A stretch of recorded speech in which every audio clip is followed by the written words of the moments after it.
may papakita naman ako sa inyo. Yan! Nakita niya? Hipon.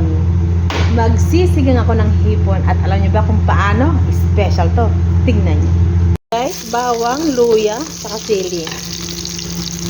Lagyan niyo ng sibuyas. Tapos, lagyan natin ng kamatis. Isang kamatis lang. Yan. Tingnan niyo guys, ginigisa ko pa lang ang bango-bango na. Yan, kasalaluin niyo lang.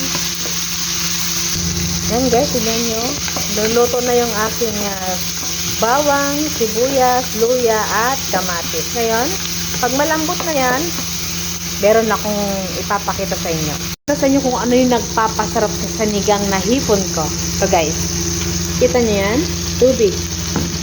Yan po yung pinaghugasan ko ng bigas. Hindi ko tinapon kasi yan ang gagamitin ko na isasabaw doon sa sinigang ko sa hipon.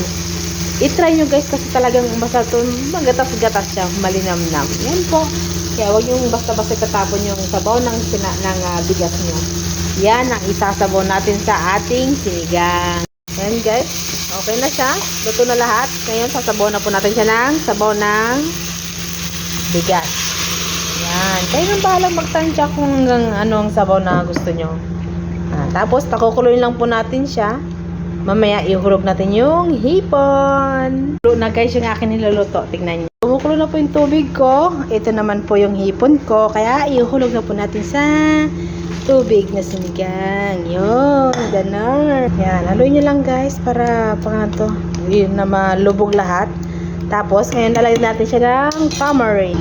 Ito guys yung aking sinigang sa sampalok. Yan. Sampalok mix. Yan. Yan. Buhos natin. Yun, tignan nyo naman guys, ang sarap-sarap niyan kasi sinigang sa sampalok. Ayan guys, nilagyan ko na rin po siya ng asin. Kayo nang bahala ng asin kung ilan ang ilalagay nyo. Tapos, lalagyan ko po siya ng bechin. Yan. Tapos, pakuluin ko lang po siya. Tapos, okay na. Ready to serve po ang aming hipon.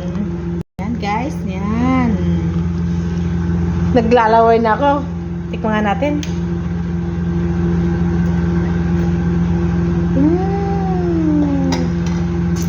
Ang sarap talaga. Grabe guys. I-try nyo.